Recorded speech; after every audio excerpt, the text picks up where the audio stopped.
All righty. All right, howdy. Welcome to the Smart Grid Center webinar titled AI and the Grid, its theory, applications, and uses.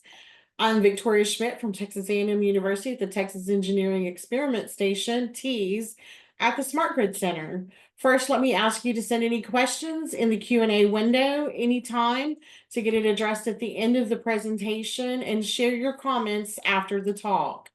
The presenter today is Dr. Jonathan Snodgrass, a senior research engineer at the Texas Engineer Experiment Station, TEAS, at Texas A&M University, working under Professor Tom Overby in the area of large-scale electric power systems. He received his bachelor's and master's degrees at Texas A&M University and a master's and a PhD degree at the University of Wisconsin-Madison, all in electrical engineering. His primary research area is in power systems, network planning, and resilience.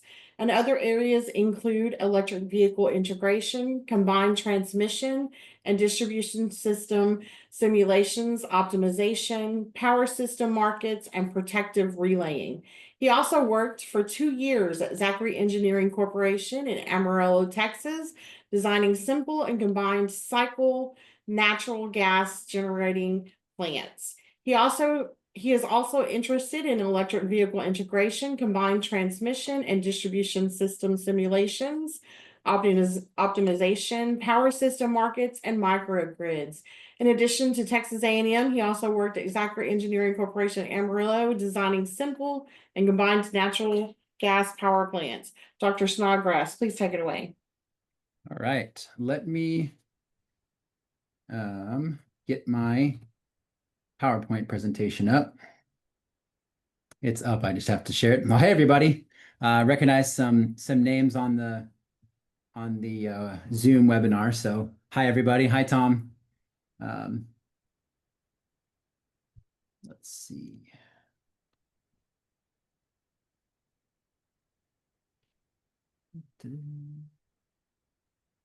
Okay, time for the obligatory, can you see my screen?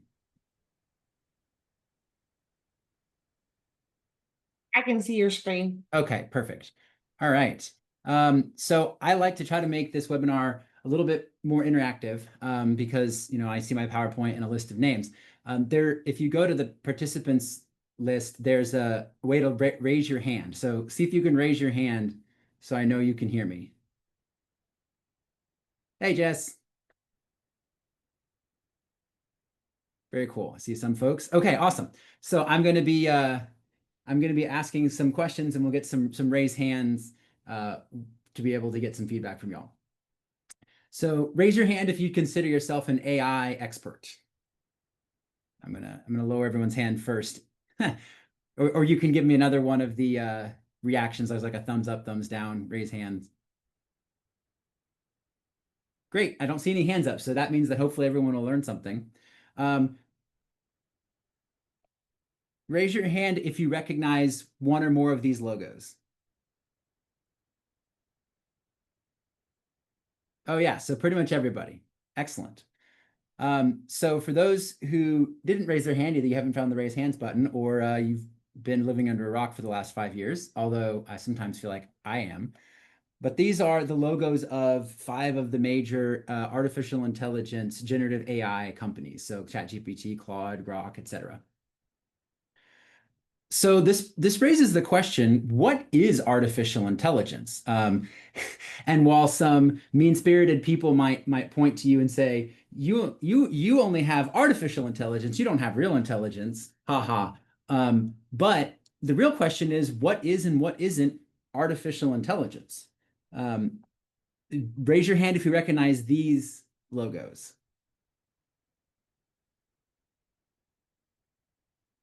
Hey, a lot of people saw, great. These are the power system, some of the power system solution programs that you're well used to seeing. So PowerWorld, PSSC, GE PSLF, and then a couple of distribution ones, OpenDSS and SIME.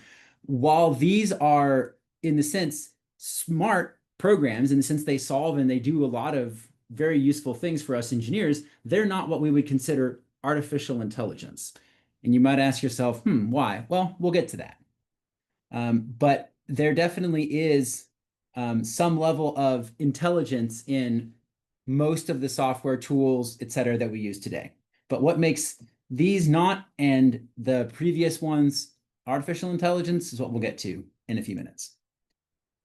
So first, I want to kind of do a bit of a history, kind of a not deep dive, but I want to do a brief overview of artificial intelligence, and I put it in quotes because where it starts and where it ends is a big question.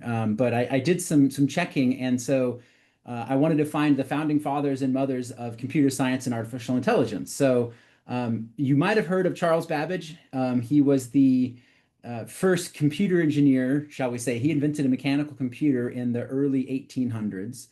And Ada Lovelace was actually the world's first computer programmer. She basically made a program to run on Babbage's difference engine. And then you've probably heard of Alan Turing. He was kind of credited as being the founding father of computer science, kind of the first modern computer scientist. So I wanted to do a bit of a literature review into AI and machine learning myself, figuring out where it came from. And so this presentation, making this presentation was almost as informative for me as I hope it will be for y'all. But statistics was pretty much all machine learning found its origins in statistics. So back in the 17th century, in the 1600s, there was no one person who was considered the founding person of statistics, but we started collecting data, analyzing data, interpreting data, presenting data. And you probably recognize the very familiar normal distribution curve, the Gaussian distribution. And so while machine learning and artificial intelligence uses statistics and it's derivative from statistics, it is not statistics itself. So what came next? Machine learning was kind of the next thing that came along in the pipeline. So the dawn of machine learning was in the 1800s, and there again, I did some research. There wasn't a single person who kind of invented it, but there were some people who were thinking about the idea of like an artificial intelligence machine learning, but it really kicked off in the 50s. So you might ask yourself, what is machine learning? What is artificial intelligence? And so raise your hand if you've heard of terms like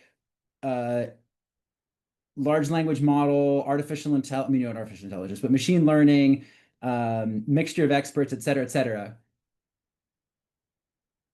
Cool. And for those who have their hands up, keep your hand up if you could give me a good definition of them right off the top of your head.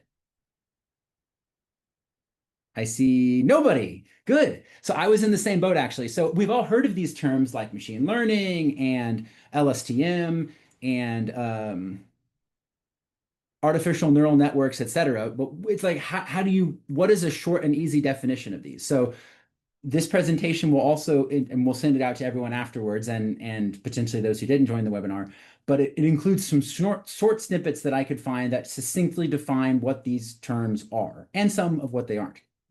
And so I'll read some of these. Obviously, I know y'all can read, but so machine learning is computer science, data science, and artificial intelligence subset that enables systems to learn and improve from data without additional programming intervention. So that's the main crux of what machine learning is and what it isn't. So the main emphasis is, and let me see if I can get, no, not that. Sorry, I'm trying to get my laser pointer out so y'all can see. Cool. So the key of machine learning is that it has an input layer, multiple hidden layers, and an output layer. So for us engineers, non-computer science folks, we know this very well. We have in a sense, we've been dealing with what we would call this black box. You have an input, some black magic or transfer function or something happens on the inside, and you have an output layer.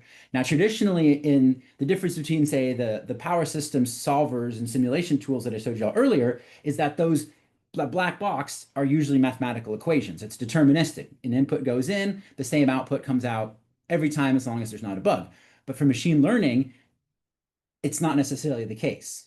And we'll get into in a little bit why.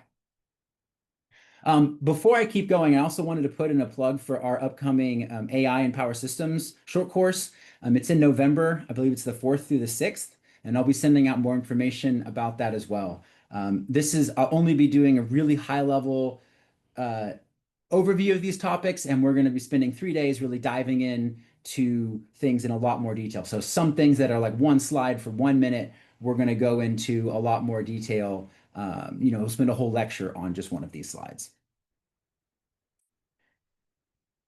So there's two types of machine learning, supervised and unsupervised. The supervised machine learning was first developed in the 1800s. And you might be like, 1800s? We didn't have computers back then. Well, it's regression algorithms could be considered a form of machine learning in the sense that you have inputs and you have outputs and you have no human intervention in the middle. So this isn't a statistics class, but there's linear, nonlinear machine learning. But basically what you want is you want to develop a model that can predict outputs based on causal relationships with input values. More modern methods were developed in the 1950s. So classification algorithms, you probably remember when like Google's deep learning and things like that came out. The initial supervised machine learning were classification algorithms. Is this junk or not junk data? Or is this a cat or is this a dog? And we'll get into the training on this, but a lot of this has to do with training using labeled pieces of input data. So it's different, but similar to what we would consider like generative AI, which I'll get into in a bit. We also have artificial neural networks, which are supervised machine learning. And so they stack multiple neurons in layers and learn as pattern recognition with weights and biases.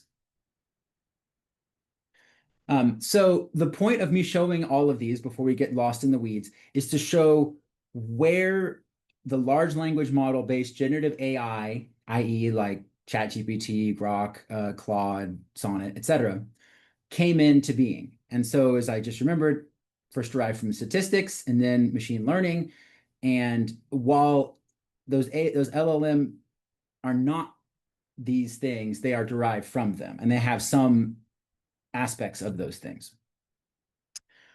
So we also have unsupervised learning. So we have k-means clustering, which is a great way of assigning data into clusters using distance from a centroid. We have hierarchical clustering and probabilistic clustering. So this was kind of the heydays. You can see there's kind of a theme here. There's a lot of early machine learning work that happened in the 50s. And of course, all of this is continuing. There's still new k-means algorithms coming out, but the genesis of these was in the 50s and the 60s. So then we have reinforcement learning, and this is now we're into the 60s. So reinforcement learning is a type of dynamic programming that trains algorithms using a system of reward and punishment. So you have your cute little diagram here where you have an agent, you have an action, you have rewards or corrections, shall we say. And there's some interesting papers that show, like humans, actually computers do better when they're given rewards as opposed to punishments. That I'll see if I can go dig up that paper for anyone who's interested. So while reinforcement learning was to train like computers or autonomous agents was developed in the 60s, reinforcement learning has been around since the dawn of time, specifically used to train these cute little boogers. We have two children of our own, none pictured in this slide, and we are very much in the reinforcement learning phase. Hopefully less correction, more not punishment. It's more of gentle correction and systems of rewards, although you might argue that would border on bribery. But so if you might be sensing a theme here, like neural networks, reinforcement learning. A lot of this is us studying how humans learn, how our brain learns, how humans take information and add it to their body of knowledge and creating systems, artificial intelligence systems that mimic human behaviors, which is why we use. So some of these you're like, this isn't novel. Well, training a computer to do what a human does naturally is much harder than I would have originally thought 20 years ago. So data science. So I did a little checking and I thought data science as a field would have been around longer, but actually data science really became a field in of its own in the 1990s. And so a succinct definition of data science is combining math and statistics, specialized programming, analytics, and artificial intelligence to solve problems. So data science is an umbrella that encompasses everything we've talked about. It has, 4 major steps. So you got to ingest the data, you store it and process it, analyze it, and then communicating the findings. So getting us one step closer to large language models, which is the subject of today's talk, you have natural language processing that started in the 1950s and kind of went into the 1990s. And then from there, transitioned over to statistical natural language processing. You might argue that, humans have been doing humans have been doing natural language processing for thousands or millions of years. But to train a computer to do it, not a trivial task. So the symbolic one is that it's a rule-based natural language process, NLP. So where a computer processes language using explicit human programmed rules and logic. And so thinking of applications of this was like the earlier speech to text. So like Dragon or the early Microsoft versions of it. The problem is that it was closer to that transfer function mathematical approach than it is to the machine learning, because it's basically a big set of if this, then that. Problem with those tools, as you probably remember, is when you're doing, say, speech to text, the context window, which we'll get into in a second, is really small. It's doing like word for word translation or specific if and else. It doesn't consider a larger context. So the transcripts of certain things using programs in the 90s and even in the early 2000s were hilariously wrong because they didn't understand the larger context of human language. The next started the statistical methods, which they analyzed patterns in large data sets of text rather than relying on these specific rules. And that allowed developing what we call a context window. So being able to see how things relate to each other.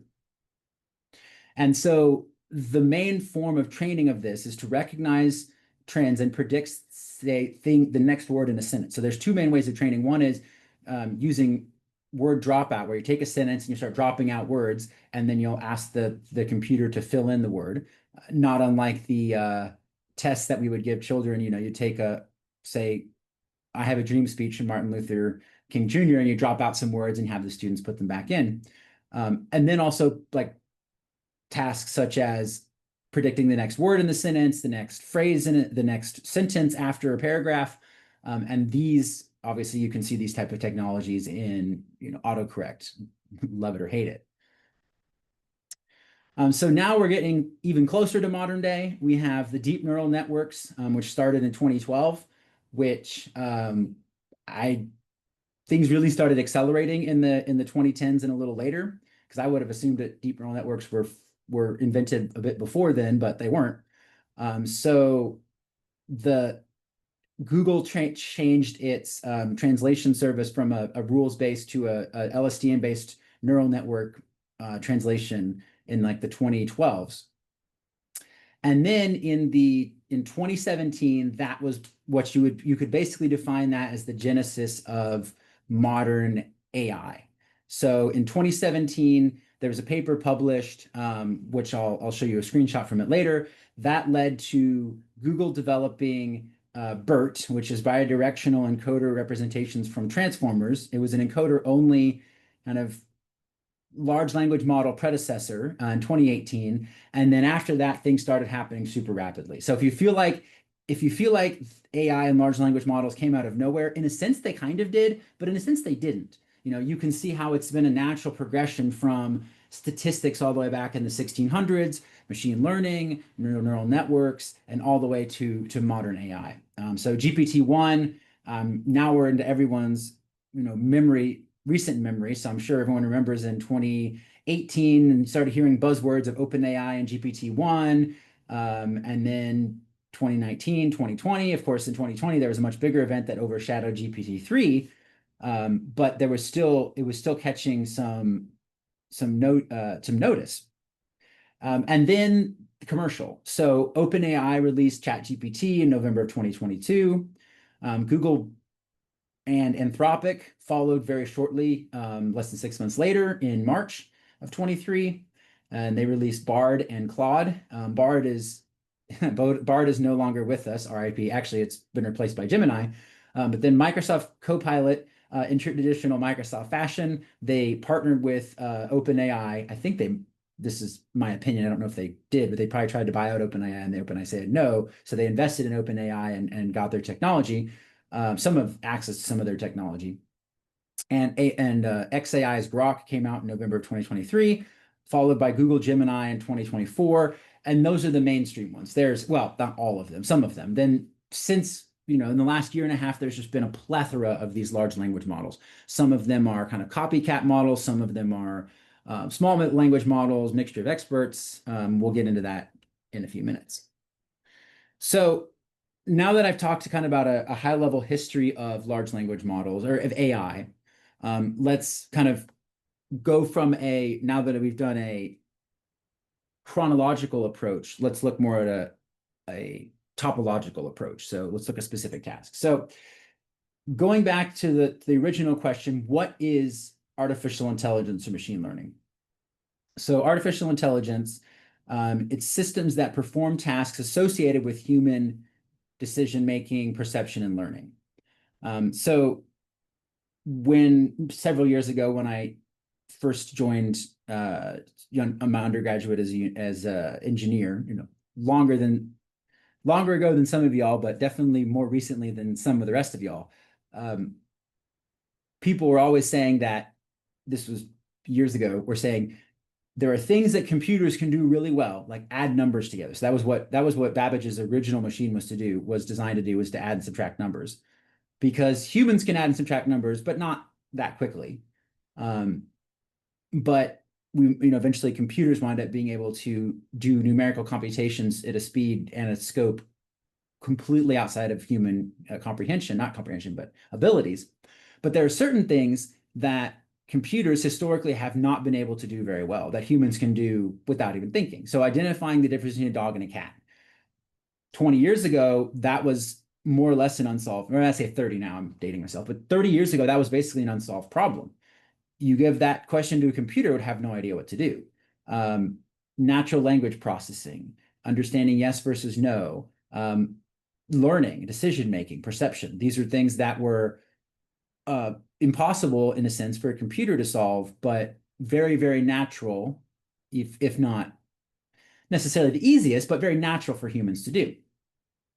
So then over the last 30 years, as I just mentioned, we've been changing the paradigm of computing from just simple rules-based if-else statements to these new in the last 30 years, training methods. So that brought about the field of machine learning, which is the ability to change the output of an algorithm based on the results of previous predictions or outputs. So it changed programming from WYSIWYG, what you see is what you get, and deterministic programming, where the same input will always result in the same output, to now it's a self-learning machine. Now, is it self-aware and self-actuating? No. This is a power systems talk, not a Futurama novel, but only the future will really tell if we do get into the whole fully self-aware artificial intelligence. So the basics of artificial neural networks, you have 3 keys. And so if you don't get much else out of this presentation besides the history, also learning these key terms. So input, weights, and activation function. So for neural networks, the input to a neural network needs to be numeric. And you might say, wait a minute, we have things that process, we take inputs to neural networks that aren't numeric all the time. Correct, but it needs to go through some sort of translation, and we'll get to that in a future slide. It's typically a normalized value. Then we have the weights. So these are the multipliers applied to the inputs or the outputs. It's kind of like the transfer function back in control theory. And then you have the activation function. So it's the sum of the weighted inputs is used. The sum of the weighted inputs is used to determine the output to the next layer. And you should have multiple layers. So you have nodes arranged into layers, which are then stacked. So in fully connected or dense layers, each node is connected to each previous or subsequent by an individual weight. And the configuration of these neural networks is what allows the machine to be able to have a large number of outputs for a varied set of inputs. And as the name implies, neural networks, it's based off of our very limited understanding of how the neurons in a brain function. So when I say learning in quotes, learning as a human is intuitive. Learning for a computer is difficult because of the way what I just described. So another term to be familiar with is backpropagation. So the output value of a node is compared to the correct value, and this difference is used as the input function to calculate the weight given to that node. So basically, the difference between machine learning and normal programming is that it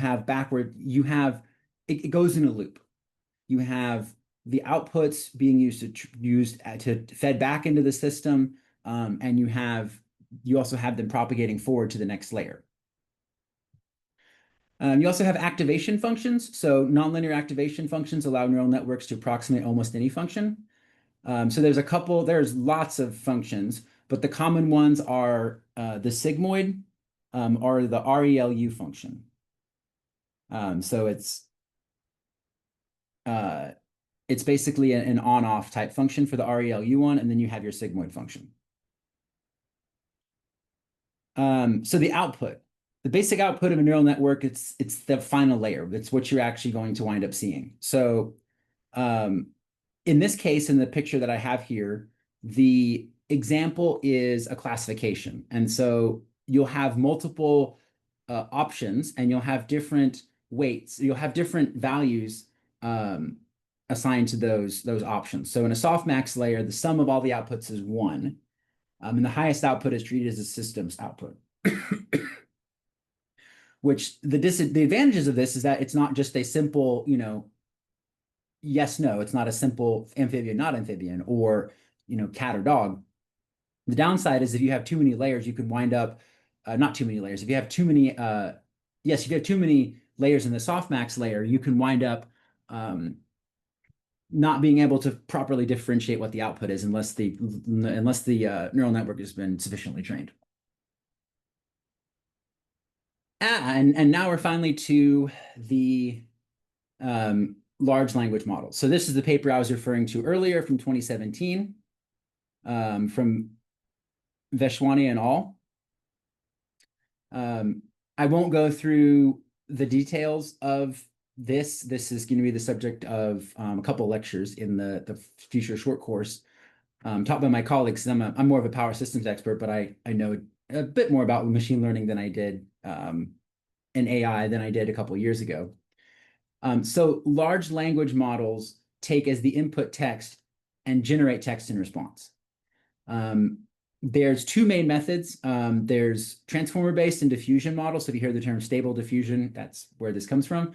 Although diffusion models are typically used for image generation. Because, as I mentioned before, because neural networks process numerical values, there needs to be a translation between text. You need to assign a numerical value or some sort of translation to that text before it can be processed in a way that a neural network would process it. As I mentioned, it's typically converted into floating point numbers. As I mentioned, it's not covered in this presentation. We'll go into a little bit more detail during the AI short course. But the sentences are broken into what we call tokens. And those are grouped into what we call embeddings.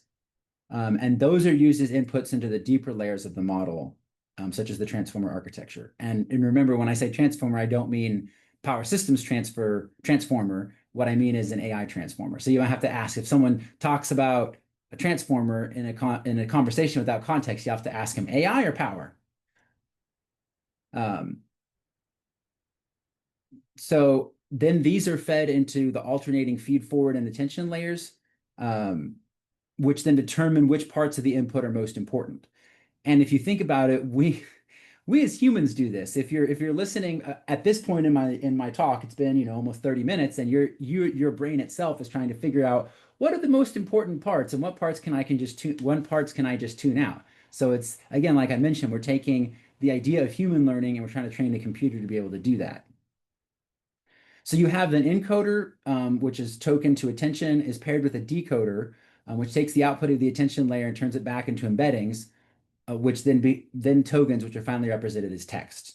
So the novelty, in a sense, of this large language model is this wrapper around it, where it can where it can assign these numerical values to these floating point values to text, and then be able to process it in a way the machine understands how. So without going into all of the details on transformers and large language models, I want to kind of focus on a couple of key points.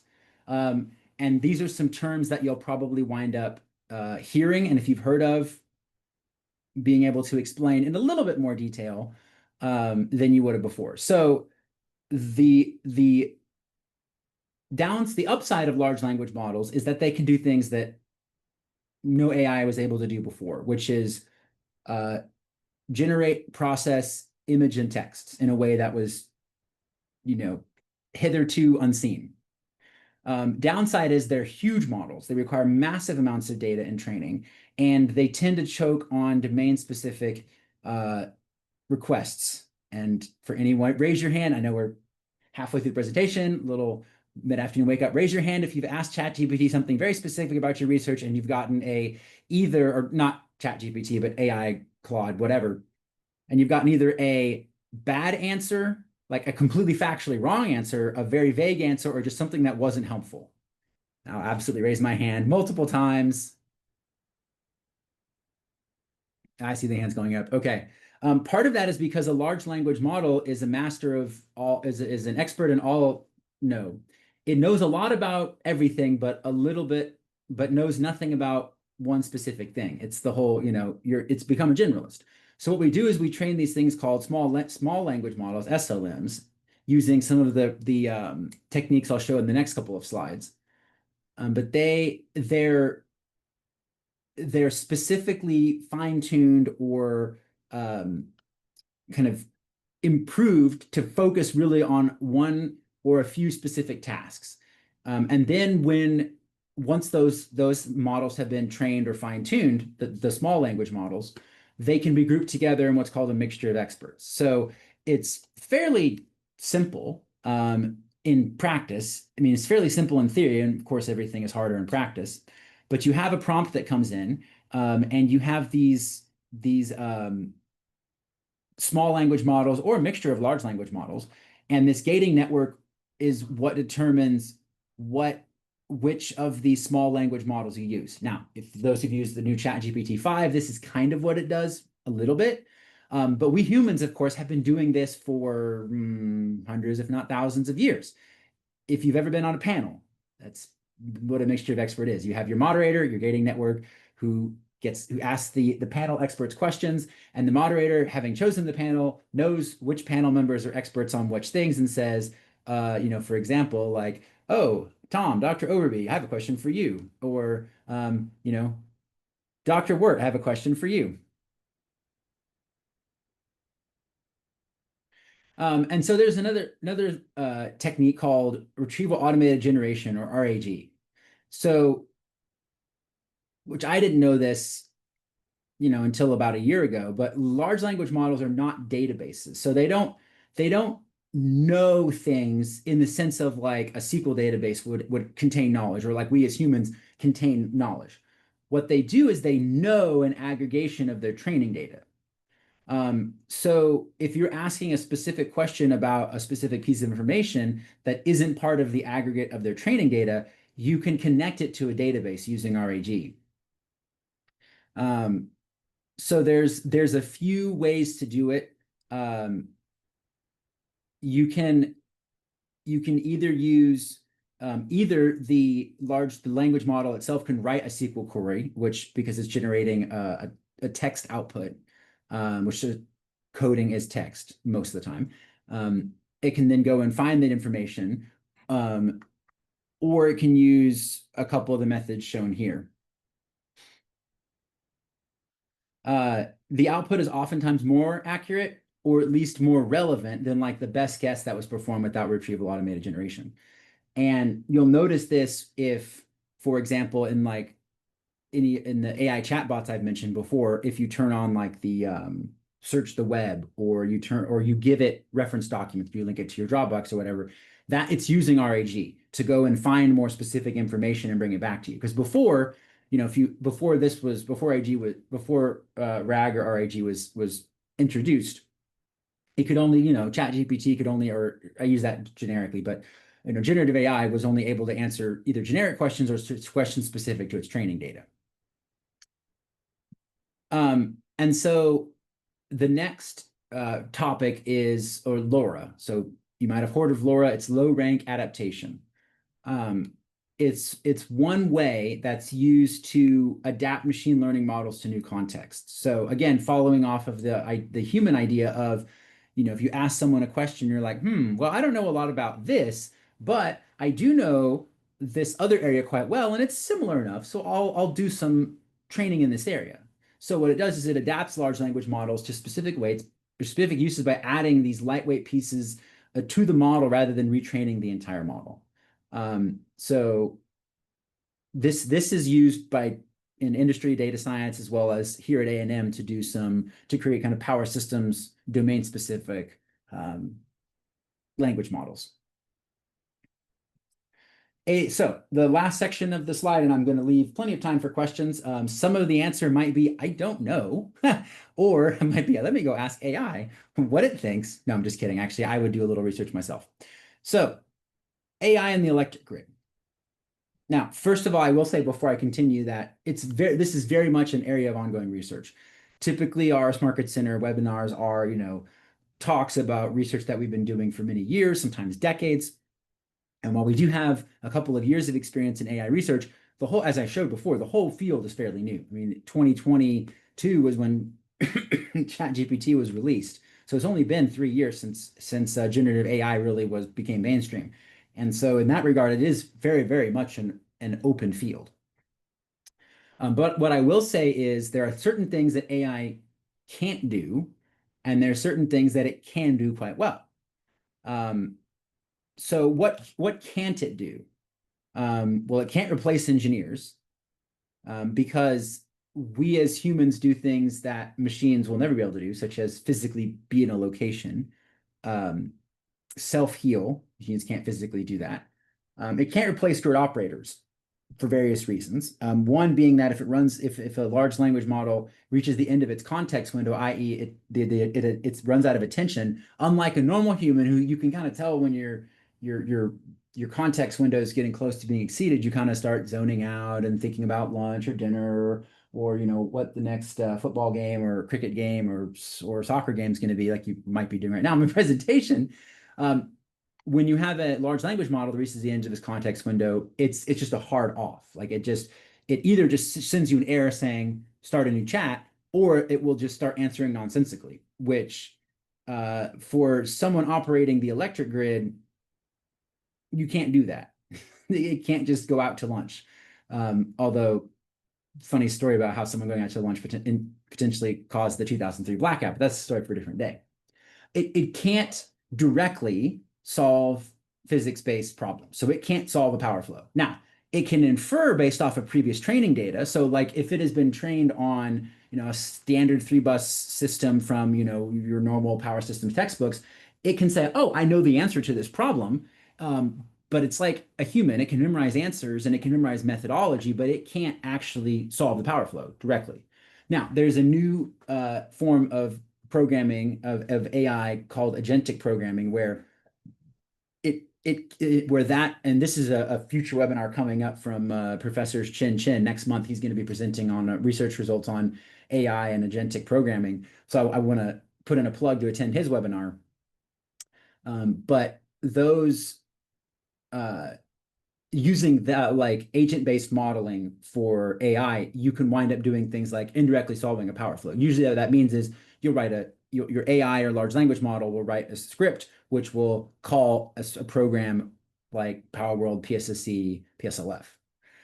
Also, because this was a talk about AI and large language models, I tried to see, can ChatGPT, Claude, or Llama 3, could it write this presentation for me? So I wrote an outline. I gave it several prompts, several pretty in-depth prompts, and asked it to ask clarifying questions, and gave it the template, and this is what it did. So definitely not there yet. Um, it came up with a couple of things, like it came up with some idea about safety, regulatory, and cyber operations.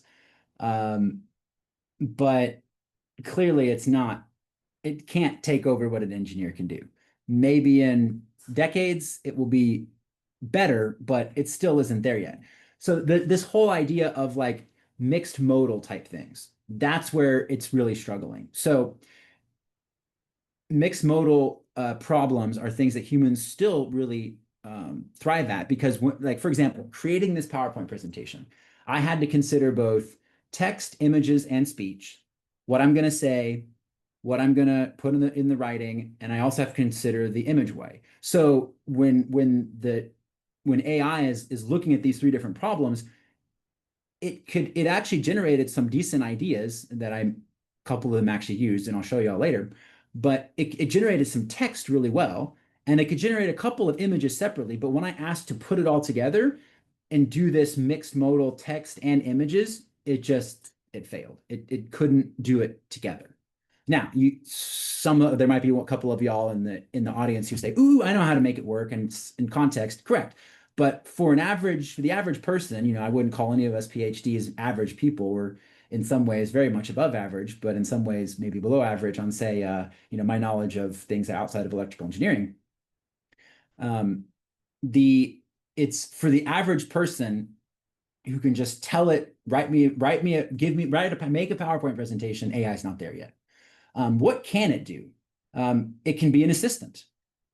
Raise your hand if you recognize this little person, not person, but this little guy. You see, I'm dating ourselves here, although I think like all of us are old enough.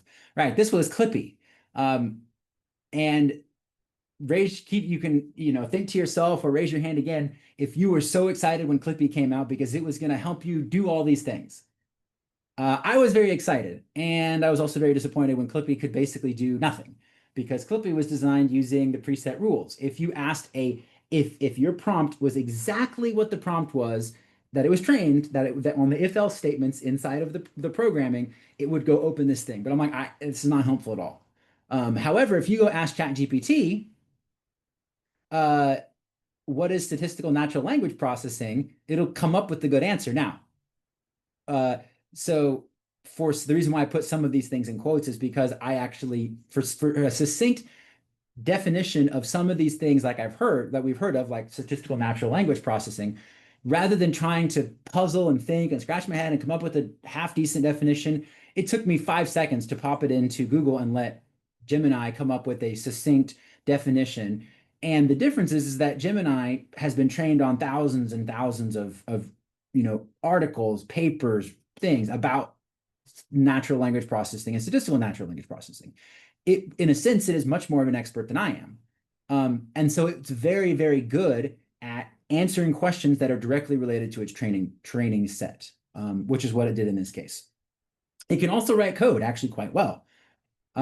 So there's several different tests, but ChatGPT can outperform about 85% of the 4 million programmers assessed on Python on LinkedIn Learning. That's just one of the examples. ChatGPT can code better than most people, and these are computer scientists and people who've been to coding boot camps. You might be like, yikes, that's scary. It is, but it isn't. If you're asking it to do something that's within its context, within its training set, and within the context you're still within a context window, it's great. But as soon as it gets outside of its training window, and you've probably heard of these things, it can deal with hallucination. Now, humans do the same thing. You ask a human a question that doesn't know the answer to, it can either say, he or she, they can say, I don't know, or make something up. Problem is, AI does not know how to, well, it's getting better, but it traditionally does not know how to say, I don't know. It just makes things up. And like a small child, our 5-year-old has great ability to do this. our 5-year-old uses the same level of confidence for whatever answer you give him, whether he is very correct, whether he knows for certain, or whether he is making stuff up, but he is confident. So AI is basically the same way, most of them for this point, is it will answer very confidently, even if it has a low confidence, actually a low confidence interval. So that's something that lots of researchers are looking at as a way to basically say, can we take the idea from neural networks and have some of those numerical results saying, yeah, 0.8 of the value goes to an amphibian, but it has some characteristics of this and the other, and give it more nuance rather than just having it be so black and white of like, this is the answer. Well, it may or may not. So it's pretty good at analyzing results as well. So it's limited by the context window. So if you just throw a volume of data at it, it's going to choke. But if you use something like RAG, you can wind up having it kind of churn through and process through results in a streaming or a retrieval-automated generation format. So I'm going to present some introductory slides kind of on our preliminary research. We actually have a project that's kicking off soon here with the Department of Energy, which will really supercharge some of this research that we're doing. But it's also a little bit of a plug for Dr. Chen's presentation in about a month from now. So the motivation for ongoing research is that if you have CEII data, so you have sensitive electric grid information, you don't want to put that on the cloud, especially because if you ask any sort of AI agent or either agentic AI or chatbot AI, it will use the answer to train the data. Now, there's some privacy methods where you can say turn off, training, but there's always been this concern about the cloud and sensitive data, and large language models take that to an even bigger extent of this. You don't know what's happening with your data and how it's being used, really. So the objective is to fine tune like an open source LLM like Llama 3, 3.2 for specific domain-specific reasoning on power systems data. And so the goal is to develop a domain-specific power systems AI agent or AI assistant that can do things like answer questions about power systems, that can basically be trained on historical scenarios, and that can help with prediction or interpretation of study results. So you'll have to pardon the deluge of technical terms, but for those who've been waiting for this entire presentation, here it is. So we use PyTorch, Hugging Face, we use LoRa, and so first we started off of the traditional approach, which is just question answer pairs. So we created questions from the Glover Overby Sarma Birchfield textbook. And then we gave it those training pairs, and then we asked similar but different questions to see how the results would happen. And we had several training steps. 2020 is not the year, although it looks like it. But as you would expect, because even though it's a fine-tuned large language model, it still takes a lot of steps.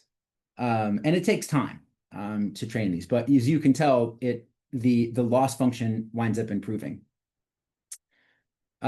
So final raise your hand. Raise your hand if you've opened up the auxiliary file format and you've been puzzled by the wealth and breadth and depth of information in that aux file format.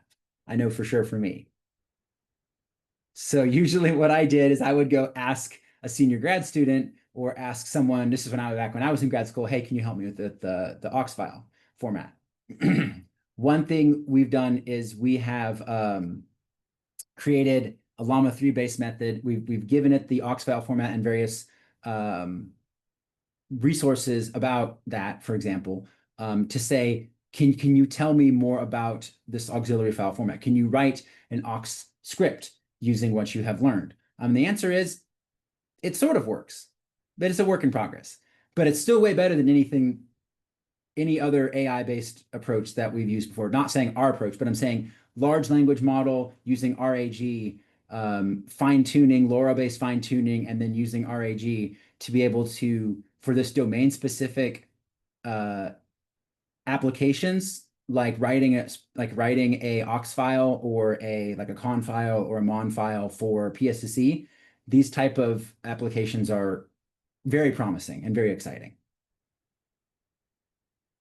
So what we're currently working on, we have for university, it's pretty, for a single research group at the university, a 2 H100 GPU testbed is pretty impressive.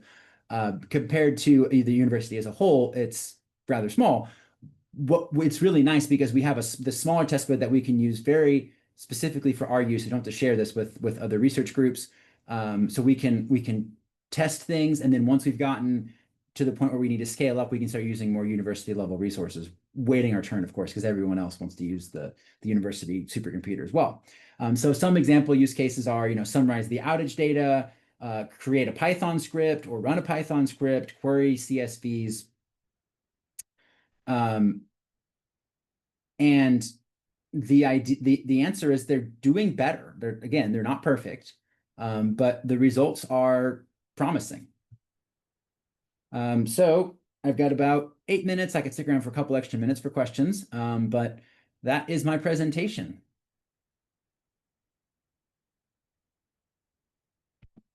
If anyone has typed a question into the chat, I have not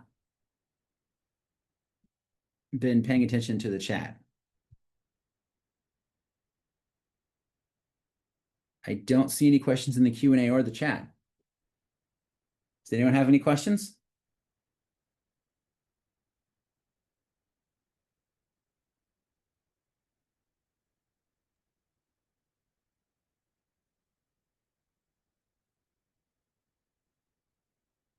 Okay, I'll take that as a no. Either y'all knew everything I already said, or I guess I explained things succinctly enough. Victoria, do you have any information about the next upcoming webinar? Thank you, Dr. Snodgrass, for that insight on the AI and the grid, its theory, applications, and uses. Thank you to our active participation from everyone, and thank you for attending. Please be looking for upcoming webinars and events on our Smart Grid Center website at smartgridcenter.tamu.edu. Very cool. I guess we had one question came in, and it'll give me a second for other people to type in. So the question is AI currently used to monitor the grid in real time? So right now, no, because of the good question. I've talked to several utility partners of ours, and the answer is no, because of the concern about data privacy. What utilities have done, ISOs utilities, they've taken their publicly available documentation, like the hundreds of pages about a report, etc. They'll take a 100-page report or hundreds of pages of reports, and then they'll throw it at AI and say, hey, summarize this, or familiarize yourself with this report, and it'll answer questions about the report. But they're really only using AI as a public person would, because there's still ongoing considerations about security, and specifically data security and data privacy regarding real utility data and non-public procedures and policies. But good question. Cool. I don't see any other questions. In that case, have a great day, everyone. We'll be sending out now the questions are starting to pop in. Okay. AI. All right, I'll read it out. So Stephanie asked, AI, ML, based on human learning, are we humans seeing any new techniques of learning generated by the systems? Ooh, that's a great question. I don't know the answer to that, actually. I'm mostly familiar with taking the human learning and applying it to machines, but people, if there's anyone on the call that knows the answer, they can always type it in. If not, I might go search and see. Can you still provide an example of cases where LLMs are still performing poorly even with fine tuning? Yeah. So that was someone anonymous. It's totally fine. Even with the fine tuning, let me back up. I can't show my screen. I'm going to share my screen one more time. I didn't put in the bad example on purpose for the ongoing research, but so from this AI chat, what we even after fine tuning, if we ask it a question that's kind of outside of its fine-tuned knowledge, and we ask it something that we think it should know, but apparently it wasn't trained on, it'll still come up with an answer that's either it's either very vague or just factually wrong. All right. Well, thanks everybody. We'll see you during our next webinar. Bye.